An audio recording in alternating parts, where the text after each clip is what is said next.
Okay, well, let's get started, guys.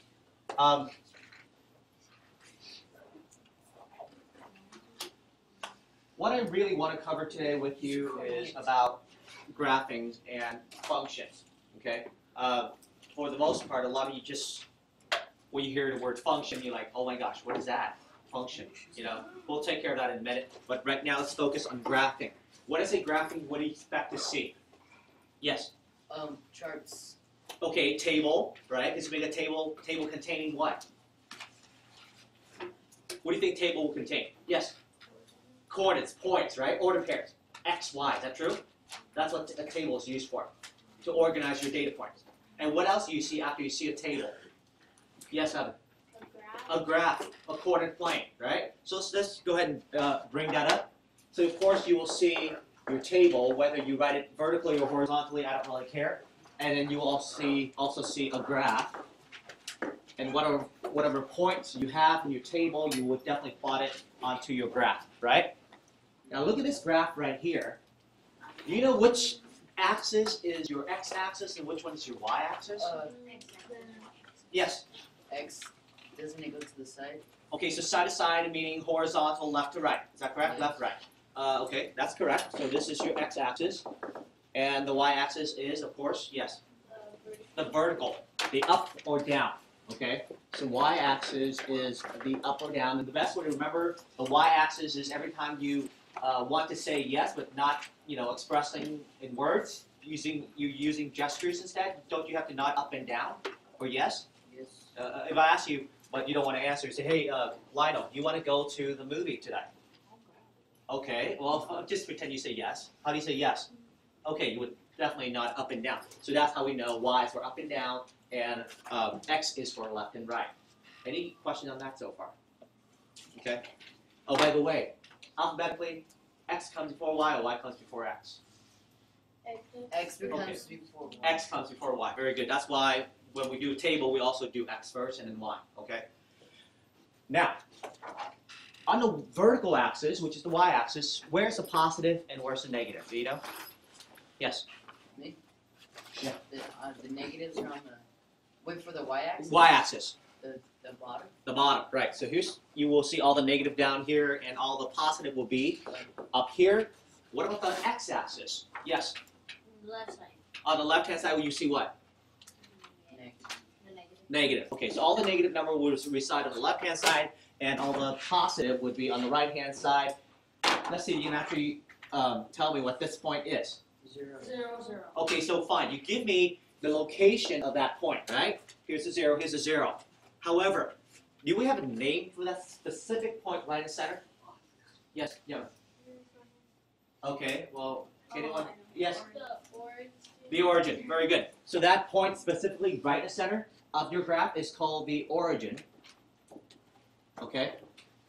And of course, we represent the origin using the XY coordinate, right? Do we know what the name of this is? What is the name of this? The coordinate. We know it's a coordinate. What is that specific name for this? Anyone? We call this a what? Starts with an O. Operation. Yeah. Order paired. Thank you. Okay, we call that an order paired, right? Yes, we just, for the most part, you say, oh, that's a point. But in mathematics, we know that it's also known as an order pair. Okay, I'm throwing a lot of vocabulary words out here right now. And notice what you need to remember. Order pair. An order pair is made up of the x coordinates and the y coordinates. And we know very well that to plot a point, which is made up of x and y, how do we plot a point? Dots. Measure. How do we plot a point? If I, for example, if I say I want you to go and plot this point right here, 2, -3. How do you plot that point? Yes. X first. Go to the left or right. Okay, so you're saying go to left or right first, which is the x component. Good. And then? Then, like, if it's 2, you go to the right 3 times, and then go down 3 times if it's negative. Okay, so let's summarize that. You go left to right first, take care of the left to right movement, and then you will go up or down. Okay? So let's take a look at this point. This is x, meaning left to right. You look here, it says positive 2. So where do you go? To the right To the side. right. To the right side. So I'm going to go ahead and go to the right side. 1, 2. Okay, and from there, where do I go? Down, because The negative side. it's a negative. See, you see, I told you it's negative down here. So you go down 1, 2, 3. So there you have it. 2, negative 3. Any questions so far on how to plot a point? Left to right first before you go up or down. What about this? If I ask you to go and plot this point, can you plot this? Yes. 0, 2. How do I plot that? Describe how you're going to plot that. Yes. You don't know how to explain it. Fine. Can someone explain that? Stay at the origin. Okay, so you're saying that we stay at the origin for what reason? Why are we not moving left or right this time? Because it's 0 movement. Okay, good. Because of the 0 movement for the left and right. So I just stay there right now. And now Go what? up. And then I go up. Good, because of the 2, right? So I go 1, 2 up, and there you have it, 0, 2. Now let me ask you this question. If I ask you to plot 2, 0, where's that point going to be? You move 2 on the x-axis. Okay, so now this time you move 2 on the x-axis, go 1, 2, And then you stay there. and then you stay there because? Because there's no movement. Yeah, because the 0 means that you don't move up or down at all, okay? So every point that I give you and I ask you to plot, I would definitely, for example, always think about, am I going to move left or right first? And then once I'm done with that movement, decide whether you're going to move up or down based on the sign. Positive, if it's on the x-axis, you go right. Okay, negative on the x-axis, you go left. But if it's y, positive means you go up, and y, negative means you go down. Is that hard to remember? No. Okay. Now look at this quarter plane again. How many quadrants do we have here, Lena? 4 quadrants. How do we identify which quadrant is which? Where's the first? Where's the second? Where's the third? And where's the fourth? Who remembers that? Yes, yes. Okay. Can I show you a better way to do it? Okay, here's... Exactly. Thank you very much. You just draw yourself a C. So, right where you start is your first quadrant. As you go and do a counterclockwise movement, this is your second quadrant, this is your third, and this is your fourth. This is where you end up with. Okay, so that's how you identify your quadrants. And so, let me ask you this question. You see that point right here, 2, negative 3? That's easy to identify. That's the fourth quadrant, right? Yes. Can you give me a point that lies, any point that lies in the second quadrant? Any. Make up a point. Negative 2, 3. What is it? Negative 2, 3. Very good. Negative 2, comma 3. So 2 left, 3 up. So it's going to be right there. Very good. In the second quadrant. Yes? Negative 2, negative 1. Negative 2, negative 1, you said. No, that's on the third one. Okay, so I want the second quadrant. Negative 2, 1. Yeah, see? So basically, if you want any point on the second quadrant, you better have a negative x and a positive y. Is that true? Yeah. And anything that you want in the fourth quadrant will have a positive x and a negative y. You see it? Okay, yes. What if it's like on the line? Like Very good, and it's not on the quadrant at all. It's just on the axis. On the x-axis or on the y-axis. To say x-axis. Yeah, so on the x-axis, positive x-axis, on the negative x-axis, on the positive y-axis, on the negative y-axis. Okay, are we good with that so far? Yes. Okay. All right, so next thing I want to cover is we look deeper into the order pair itself. Here's the x and here's the y. Do you also know that this order pair, of course we know is made up of the x coordinate and the y coordinate, but do you also know that the x-axis has another name to it? The x coordinate. It has another name. Do you know what that name is? Well, no, it's the axis. I'm saying the coordinate x. It has a name to it, a different name. Do you know what that name is? Do you also know that it's, we also know this as input and output? Remember that one? Input x, output y. Do we know another name? Trying to remember. Trying to remember. Well, okay, I'll help you remember. Domain. Domain and range. See? So the next time when I ask you identify the domain, I mean x. And range means y. Do we know another name? Yet another name.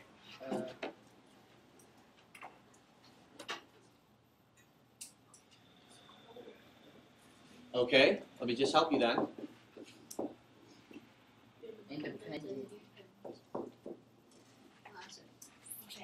Independent versus dependent.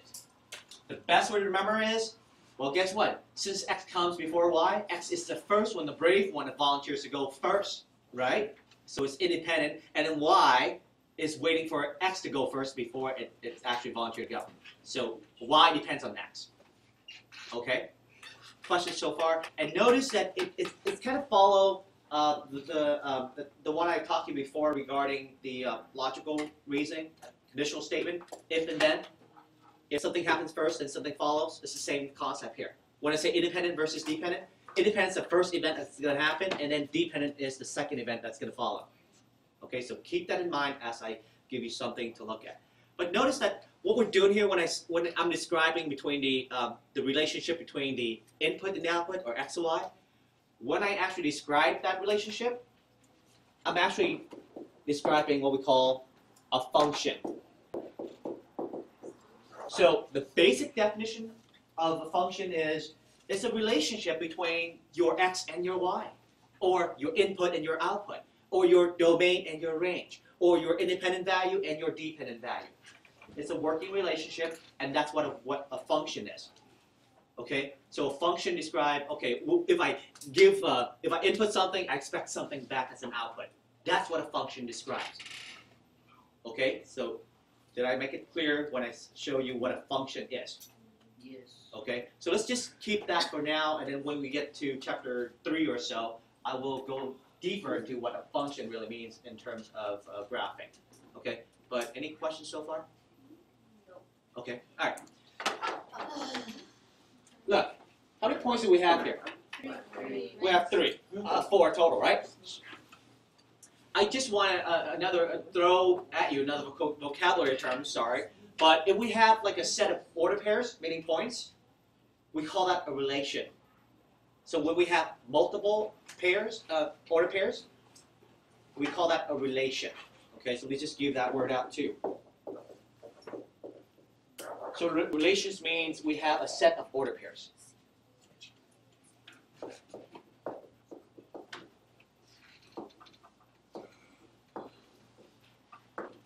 Okay, that's what it means. So if someone asks you, what is a relation, guys, for this function? It just simply means a set of ordered pairs that's presented to you. Okay? Now we know now that we know the specific names for the X and the Y, I want to give you an example. Let's see if you can actually identify the independent versus dependent value. Okay, take a look. Will we be able to use our notes on the test? You have to use right here. Okay, here we go.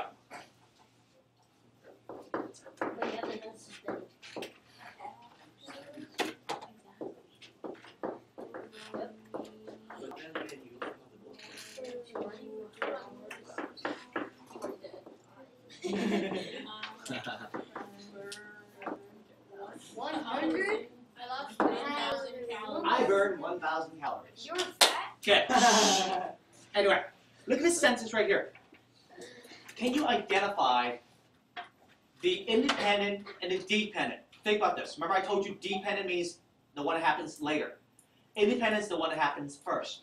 If you read that sentence, can you identify the independent variable? Think about that. Which one is the independent? The one that happens first.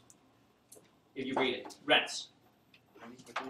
You're running for 2 hours. What's happening after you run for 2 hours? You burn. So you see the sequence of events? That something has to happen first before something follows? Can you say this, that I burn 1,000 calories first and then I run for 2 hours? No. Yeah. Oh, we It all won't make sense. It doesn't make sense. It has to make sense. Thank you for saying that. So in this case, when you identify, you say, okay, so running for 2 hours would be my independent event, right? And burn 1,000 calories would be your dependent event. Does it make sense to identify the independent versus dependent? Yes. Okay, let me just give you, I don't have to write this down, but I'm just going to give you right now. I gained 40 pounds after eating 50 lobsters. That is wrong. Okay. So I so I gained 50 pounds after whatever. I'm sorry, I gained 40 pounds after eating 50 lobsters. Which one's the independent? Which one is the dependent? Dependent is gaining for dependent. Very good. And And independent is? independent is the one where you're eating. They're the ones you start eating, right? You start eating, that's your independent, and the gain part is your, it's like cause and effect. Think of it as cause and effect. You did something to have something else happen to you. Okay. Well, I'm sorry, but that's how it is. Okay, question so far now to identify independent versus dependent events. Why is it so important for you to identify this in math? Well, because once you figure out what your independent is, that independent is automatically your x coordinate. And your dependent is automatically your y. See that? And it helps you in word problems. Because word problems, they don't just flat out tell you, oh guys, this is your x coordinate, this is your y. They just give you a story, and you have to figure out which one's independent, which one is dependent. Independent is x, dependent is y. Question on that? No. Okay, very good, very good. All right, now that you have a clear understanding of independent versus dependent, I want to talk about the next thing. I want to talk about discrete Is that like a vocabulary word? versus continuous Oh. graphs. Okay, well, so what's the difference between these two? First of all, the word discrete means what to you? No. Short, what? What does it mean? Little. What does it mean to be discrete? Me? Okay, but for math, for our math, discrete simply means A little bit. disjoint. Okay, not connected. This Disjoint, not connected. Okay? Continuous means connected, joint, whatever you want to say it, but since I'm using the word disjoint, I might as well use the word joint here for continuous. So I'm going to show you two separate graphs, and I'll show you why it's continuous and why it is not continuous, which is called discrete. Okay, here's the first one. I'm going to go continuous first.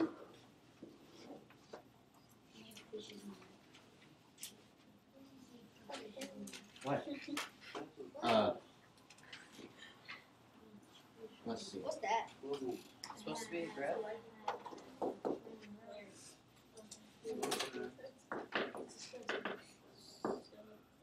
What does that say?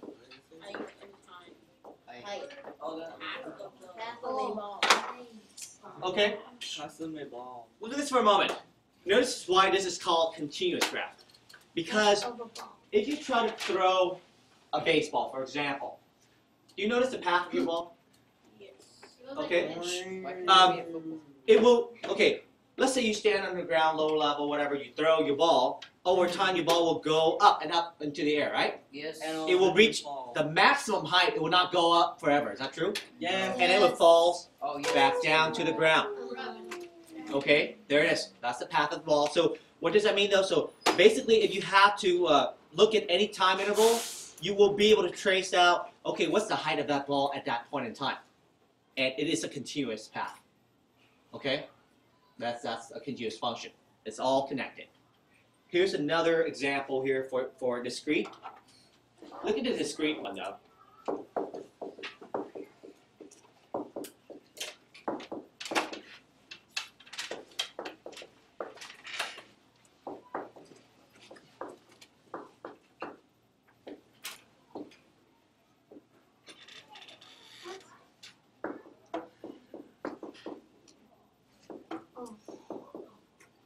So this is a basketball game. 4 quarters. And notice the first quarter the team scored 10 points. Second quarter, the team scored 20 points. Third quarters, it's 10 points. And fourth quarter, 30 points. It's independent event, not related. You don't connect them at all. Notice it's discrete, disjoint. Okay? There's no such thing as, oh yeah, at between my first and second quarter, I score 7.5 points. That's not the case, is it? You know what I'm saying? So it's either 10 points here, first quarter, 30 points here, second quarter, or 12 points here, third quarter, whatever it is. But notice it's independent from each other. It's not related much. This is an event of its own. First quarter is first quarter, second quarter is second quarter. You see it? It's disjoint. It's not like a complete story. It's disjoint. Versus right here when you say the path of the ball, every second counts. Every second has a story about the ball at a certain height. You see it? So they're all linked together. Whereas this is separate. First quarter is first quarter, second is second, okay? And that's how you identify the difference between a discrete versus a continuous. And if I have to show you a graph, all you have to think is it an independent event or is it continuous? Let me just give you another continuous to show you. For example, if you're doing a graph on your height over time, you start growing as a child. As a child, you've grown basically every day, right? Yes. That is a continuous event, isn't it? You don't all of a sudden, wake up the next day and grows 10 inches. Wow. Is that possible? It's not, right? No. It's not like that. You are actually gradually growing. It's a continuous trend. And every day, if you have to actually measure yourself every day, you can see yourself growing a little bit. Maybe it's not visible to the naked eye, but you are growing somewhat. Okay? But it is continuous throughout. Whereas this is totally different. It's disjoint. You see it? For the basketball game? It could go up and down at any moment. It's never, you don't see a trend, basically. There's no pattern that you can actually observe. Okay, that's what it is. Any questions so far? Okay, good. All right. Last one I want to talk to you about is your ability to tell me a story. Let's see if you can actually tell me a story. I want to give you a graph. And hopefully, you can tell me what this story is all about. Here's a graph. Don't have to. Look at this graph. I give you a clue. It says that the graph represents the temperature in Miss Lang's classroom on a winter school day. Now, you got to understand, it's a winter school day. Doors closed. You're inside her classroom right now. Describe what is happening to this graph. Before you describe what's happening, look at the legend of the graph. What does it say on the x-axis? It's the time. I mean, it's the start of the school day all the way to the end of the school day. The temperature for the school day. If you look here, basically the temperature is doing what? Throughout the day. Rising. Up and Rising. down. It's increasing, it's going back down, increasing, going back down, increasing, going back down. You have to tell me what's going on. What is wrong? What is the problem throughout the day? Yes? It's like during the period, like first period, they turn the heater on. Oh, okay, so there is the heater involved. Yeah. So isn't the heater automatic? That when you set the thermostat, it hits a certain temperature, it will turn on automatically, and then it gets to a certain temperature hot enough, it will turn off on its own, right? Is that true? Is that true to what you're seeing here? Yes. It gets hot enough, it turns off, so the temperature will now get colder, and then as it gets to a certain point, cold enough, it will turn back up. And then this will continue throughout the day. And of course, why is it going out all the way? Why? What happened? They left. Okay, so everyone left. The heater's off, therefore the temperature just keeps on falling, and that's the end of the story. Are we good with that? On how to tell a story? So if I happen to give you a graph like this, can you tell me what's going on? Yep. Yeah. Okay, fine. I'm going to give you another one, and you tell me what's going on with this one. Okay. Just go ahead and take a moment, see this, and then you tell me what's going on, okay? So, what is happening to Macy's in the pool? She's Oh, hold on, raise your hand. I want someone to tell me what's going on. Yes, Every time she out loud. finishes a lap, she has to stop, turn around, and then go the other way. Very good.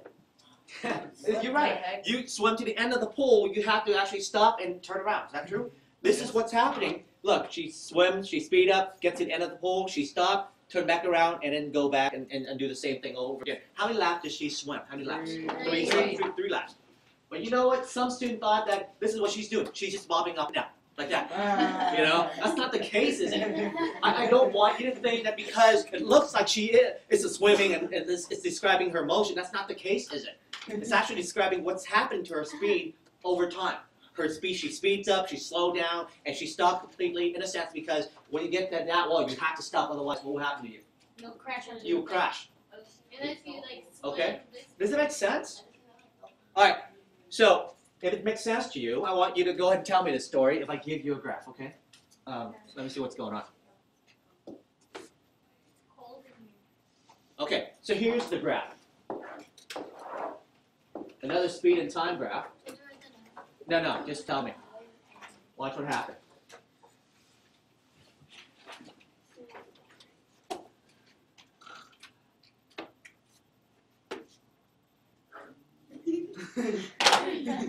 Wait, what did Okay, they do? this is, let me give you the scenario. I'm driving the car. Alright, you tell me the story. Go ahead, Vincent. You start speeding. Okay, so first of all, you start from 0.